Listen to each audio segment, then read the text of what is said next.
So let's rank my favorite songs from the Carpenters. Big D's Entertainment Rankings and Reviews.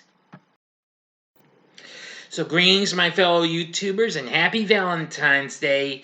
Welcome to Big D's Entertainment Rankings and Reviews. My name is Doyle, better known to as the Big D. With a special ranking, I'm going to be ranking, as promised, my favorite songs from the Carpenters.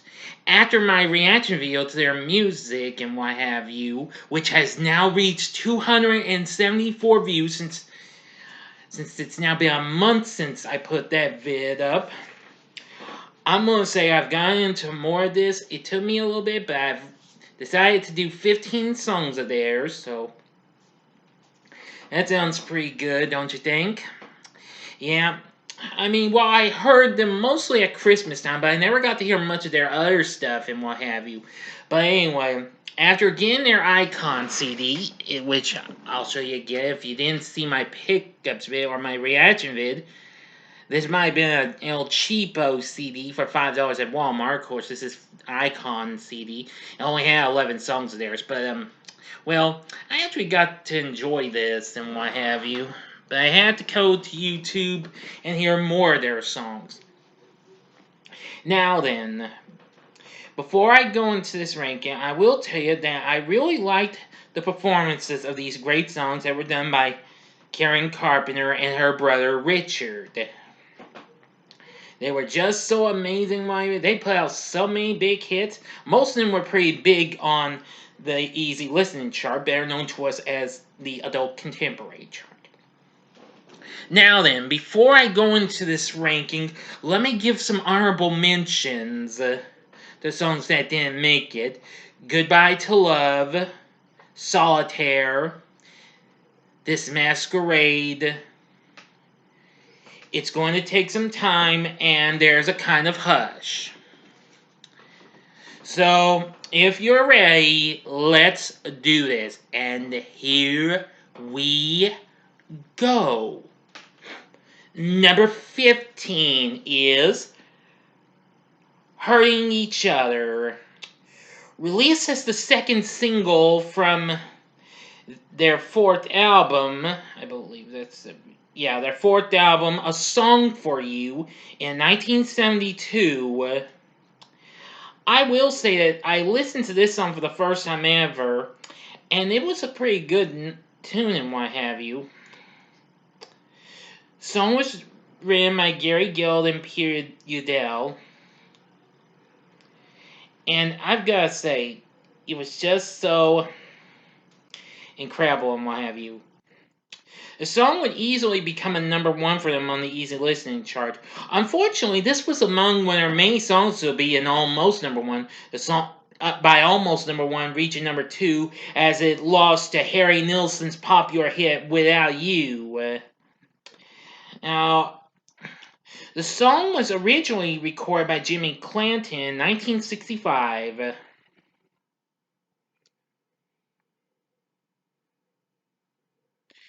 Well, now according to Richard, Clanton's version of Hurting Each Other had a very different feel from his and his sister's product.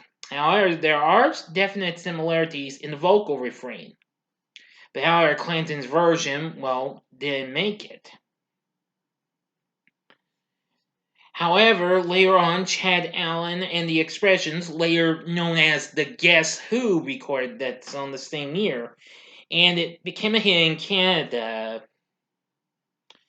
There were several others who also did this, the Walker Brothers and Ruby and the Romantics. Also, Rosemary Clooney did this as well. I think the song's pretty good. I got to see an actual music video for this. I'll have to tell you, it's not too bad of a song. But Hurting Each Other, it's pretty good. Before I continue on, hearing some of these old Carpenter songs kind of takes me back to the days when I heard the early days of the Bee Gees and Carly Simon. But anyway, after hearing Hurting Each Other, it's pretty good. Number 14 is Only Yesterday. Now, this song was released as the second single from their fifth album, Horizon. Yes, which came out in, I believe, in '74, and this, of course, was released as a single in 1975. I will say that this has a bit of an up-tempo beat and what have you. The song only managed to get higher in number 4 on the Billboard Hot 100, but did go to number 1 on the Easy Listening chart, becoming the duo's 11th number 1 overall on the chart. But unfortunately, this would also be the duo's last top 10 single on the Billboard Hot 100. Anyway, yeah, I really will say that this is pretty good. There is a music video. I haven't heard it yet, but I'm sorry it's kind of low. But I do like this song since it's on the Icon album. I think it's so good and what have you. I mean, they went up a little bit in tunes. So this was one of their few up-tempo tunes. So only yesterday, that's not too bad of a song. I actually like it. Number 13 is I Won't Last a Day Without You. Yeah. Now, now this was released as the last single from A Song for You in 1974. Now, I heard this one time only. Some of these I've only heard one time since I listened to them on YouTube and what have you. The song missed the top 10, reaching out number 11 and number 1 on the Easy Listening chart, becoming their 9th number 1 on there. Now, the song was written by Paul Williams, as in the Paul Williams who would later go on to do the music for some great Muppets programs and movies such as M.A.R.'s Jug Band Christmas and as well as the Muppet Movie and the Muppet Christmas Carol. And of course, he'd also go on to play Little Enos Burdett in the Smokey and the Bandit trilogy. Now, of course, this wasn't the first time that the Carpenters had done a tune that was written by him, in which they've already done 2 of them. We've Only Just Begun and Rainy Days and Mondays, which those are still ahead. Anyway, now, of course, this song wasn't actually released as a single just yet, but Diana Ross had already recorded it for her 1973 album Touch Me in the Morning, and was also the B-side of the title track single, which became a number 1 hit. Actually, Williams actually released his version from his album Life Goes On, but it got only minor success. But anyway, this song is pretty good and what have you. I have to admit, I'm going to listen to it a little more. I think it's a pretty nice little song. And I think it's one you ought to hear. Number 12 is For All We Know. Now, this was released as the first single from the duo's self-titled third album in 1971. Now, the song was, let's see, now the song was number 3 hit on Billboard's Hot 100 and went on to become a number 1 hit for them on the Easy Listening chart. It was also a hit for Shirley Bassey at the same time in the UK, who I do believe I've heard that name before. Let me have a look. Oh yes, who was already best known for doing the theme songs to 2 James Bond movies, which were Goldfinger and Diamonds Are Forever, and she would later go on to do the theme to Moonraker. But anyway, well, now, according to my source, Richard Carpenter heard the song here during an evening of relaxation at the movies while on tour. He decided it would be ideal for the duo, and eventually it became a big hit. The song spent 3 weeks at number 1 on the Easy Listening chart. Of course, it would be done by lots of other artists as well. Well, not just Shirley Bassey, but there would be others. But even so, I think it's a great song, especially with, well, it's a little bit of the fine tuning and what have you. I thought it was pretty good.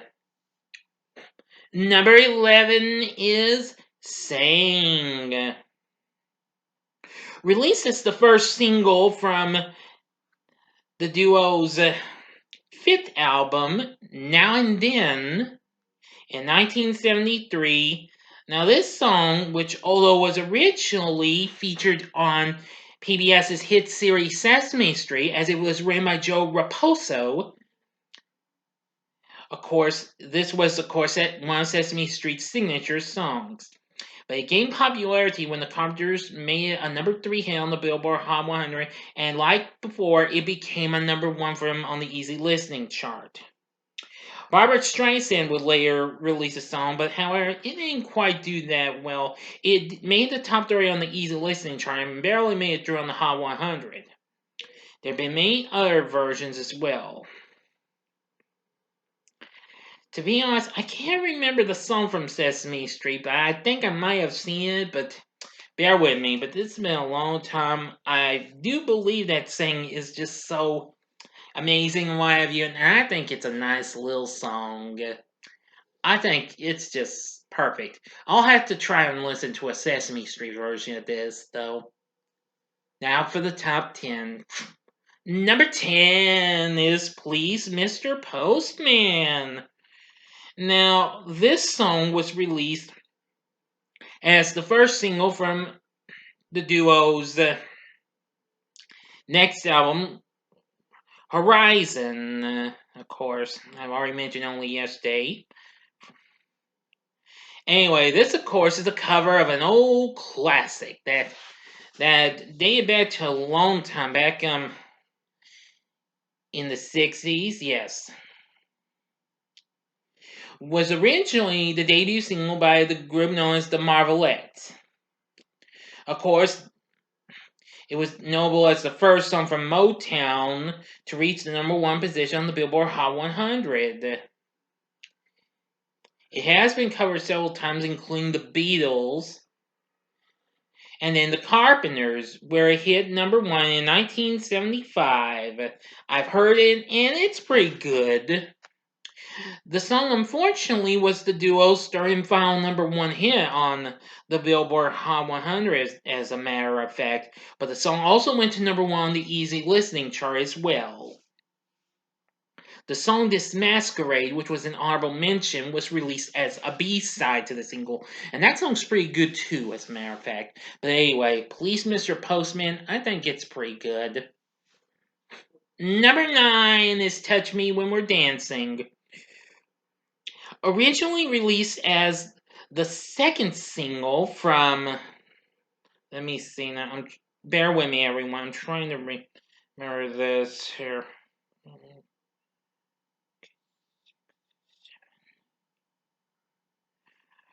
From the duo's ninth album, or actually 10th studio album overall, Made in America, which came out in 1981, this song eventually put them back on the scene after having misses from their previous album, Passage, which was a major big disappointment, as the album didn't even go gold or platinum. The same thing went with Made in America as well.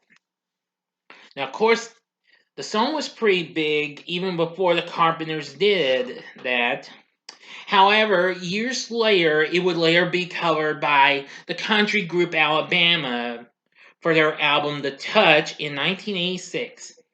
An Alabama session group known as Bama actually recorded the song and released as a single in 1979. But anyway, the Carpenters released this version of their song. It made the top 20 on the Billboard Hot 100 and went to number 1 on the Easy Listening chart, which, however, became the duo's last number 1 hit on the Easy Listening chart. It's not too bad. It's pretty good and what have you. I think it's just such an amazing version. Why I liked Alabama's version, but it seems The Carpenters version is absolutely really good too. Number 8 is I Need to Be in Love. Yes, now then. Now, this song, let's, if I'm seeing this correctly, hang on a second. Yeah, released as the second single from their, sorry, I keep losing track, sorry. From their seventh album, A Kind of Hush, in 1976, after a cover of the song There's a Kind of Hush, became another number one hit. This song came out, though the song unfortunately only made the top 3 on the Hot 100, but once more gave him a number one hit on the adult contemporary chart for easy listening. Anyway, according to Richard, he recalls that it was Karen's favorite song from them. And I will say it's very amazing, and it's a beautiful song. I think it's so good. Let's see. It would actually be the duo's 14th number one. And I'm going to say it's just so powerful and beautiful. Shirley Bassey actually later did a cover of this as well. And many others as well. Mostly international artists, as a matter of fact. But even so, I think this is a great song. This song, one song that I think everybody should hear. Number 7 is Top of the World. Released as the next to last single from A Song for You in 1973.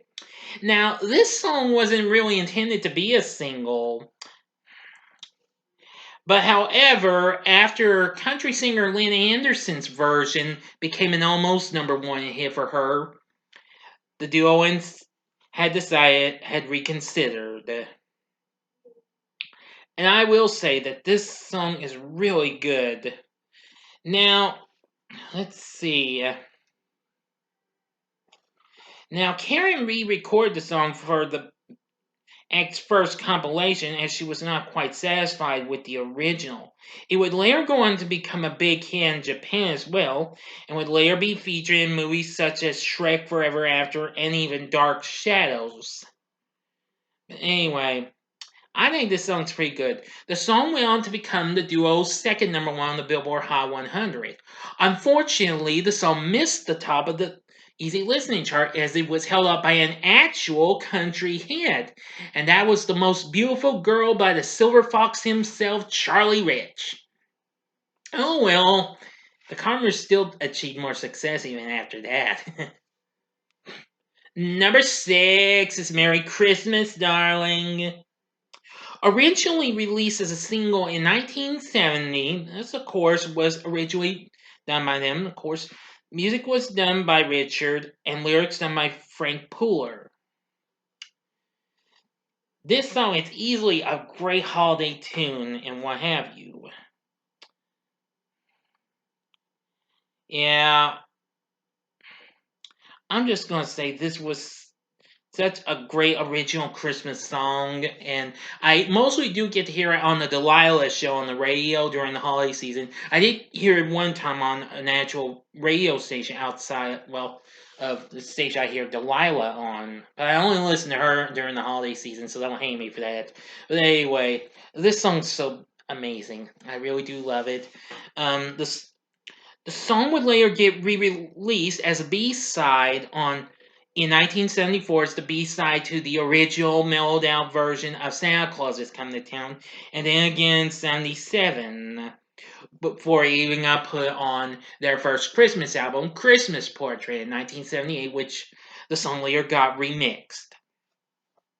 Even so, Merry Christmas, Darling still gets heard every single holiday season, and what can I say? I do love it. It's very amazing. It's one of the Carpenters' many great Christmas tunes I get to hear. Aside from the original Santa Claus Has Come to Town, which I also only get to hear on Delilah, unfortunately. I'll get their Christmas music someday. possibly this year. You never can tell. Okay, top 5. Number 5 is Rainy Days and Mondays, released as the second single from the duo's self-titled third album. This song is another great tune. This was another song that they did with backing of the LA session musicians known as the Wrecking Crew. Now, apparently, this would be the duo's fourth number 1 song on the adult contemporary chart. Anyway, it was another song that was written by Paul Williams and along with Roger Nichols. I will say that this song is just so incredible, and it's just another great tune. The song will be one of their main big sellers as it went gold. The song unfortunately missed the top of the Billboard chart due to Carole King's two-sided "It's Too Late" and "I Feel the Earth Move," which that was a really good tune. Well, actually, they were two good tunes. Yeah, because I do like those two songs. Those were just the only two songs I know of that Carole King did that I do get to hear. Still, I think Rainy Days and Mondays is definitely a great tune. Number 4 is Superstar, also from the Carpenters' self-titled third album, released as the final single. This was another big hit. It also went to number 1 on the easy listening chart. The song would later get covered by Luther Vandross in 1983. But it also got, done by lots of other artists, including American Idol winner Ruben Studdard and the band Sonic Youth as well.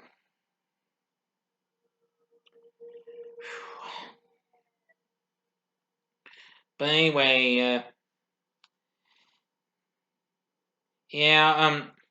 now Richard became aware of this song after he watched Bette Midler sing the song on an episode of The Tonight Show with Johnny Carson. So apparently the song became another big hit for them. Unfortunately, you guessed it, this became another almost number 1 for them as it lost to Rod Stewart's Maggie May. Still, this song is just so amazing. This was one of the first few Carpenter songs I heard before I even got their Icon album. Same thing with Rainy Days and Mondays. I think those songs are just so good. Superstar is definitely good too. I think this is a good recommendation. You should hear this song. Hearing a little bit of the intro almost kind of sounds like I'm hearing a little bit of music from a James Bond theme or something like that. But hey, that's just from my point of view. I really do love Superstar. It's really good. Final 3 now. Number 3 is We've Only Just Begun.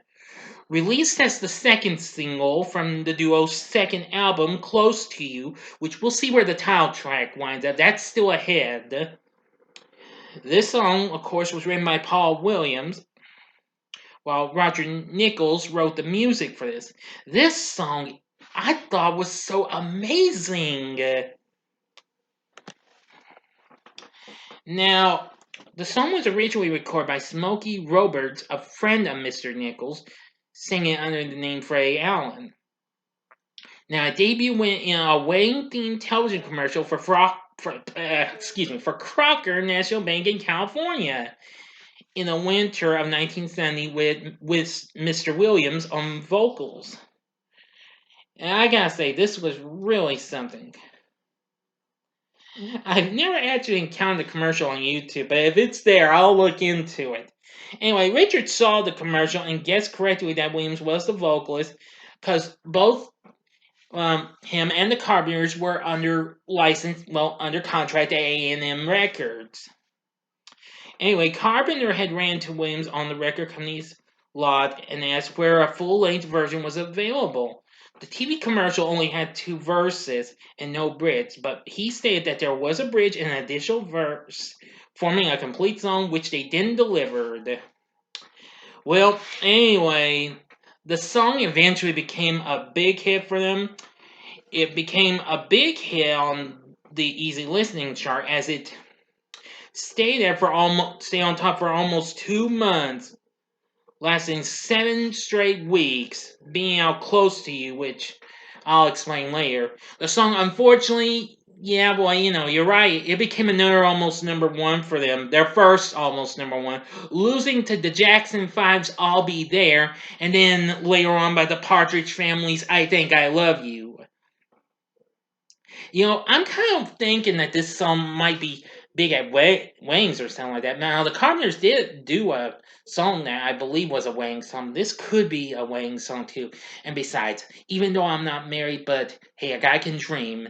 I kind of wish this song would be played if I ever got married. But now, like that's ever going to happen. But like I said, a guy can dream. Number two is Yesterday Once More.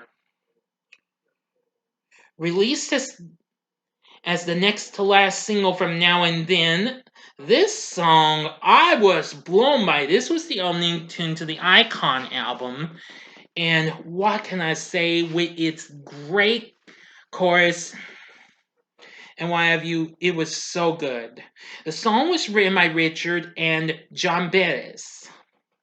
Now, thematically, the song concerns reminiscing about songs of a generation gone by.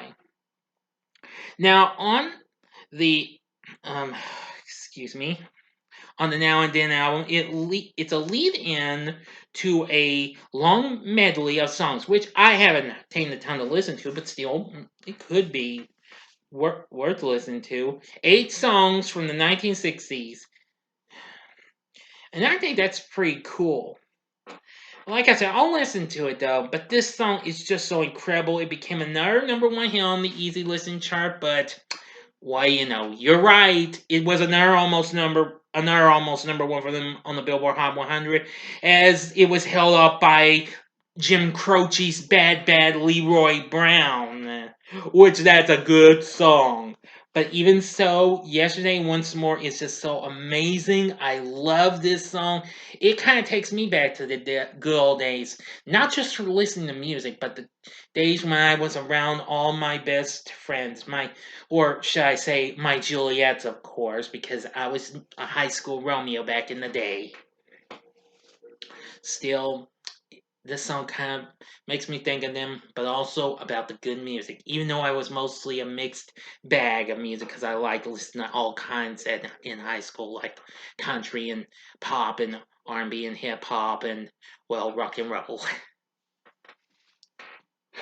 Number one is "They Long to Be Close to You." Released as the first single from Close to You in 1970 and written by Burt Bacharach and Hal David. This, of course, is the song that put the Carpenters on the map, reaching both the top of both adult contemporary and Hot 100 charts. The song was number one for 6 weeks on the easy listening chart, the AC chart. The song went gold, and let me tell you, it's just so amazing. Now, one thing I almost forgot to mention about Yesterday Once More, that was actually Richard's favorite song of them all that he had done with his sister. Okay, back to "Day Long to Be Close to You." I have to say the song was originally first recorded by Richard Chamberlain in 1963. Anyway, um, Dionne Warwick also recorded the song as a demo, and we recorded it with Burt Bacharach.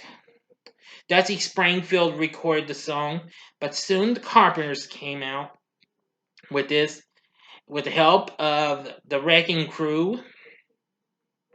The song became an amazing powerhouse tune.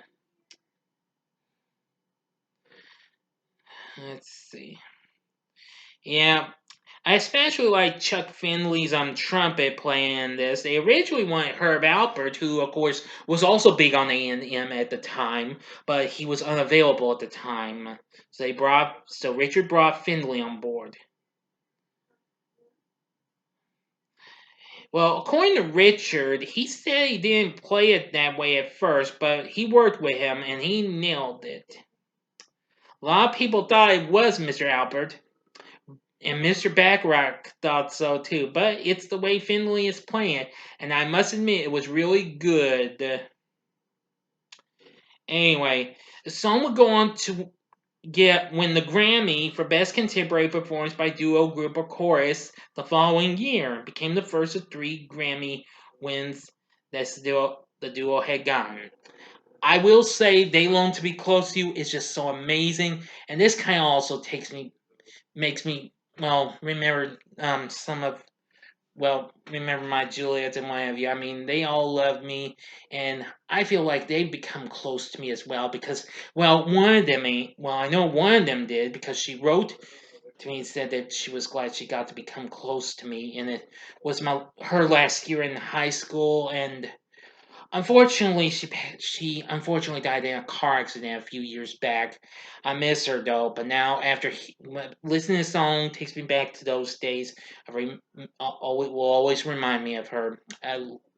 I love this song, and Close to You, what can I say? It's my favorite song, The Carpenters, so that's why it's number one. Okay, enough said.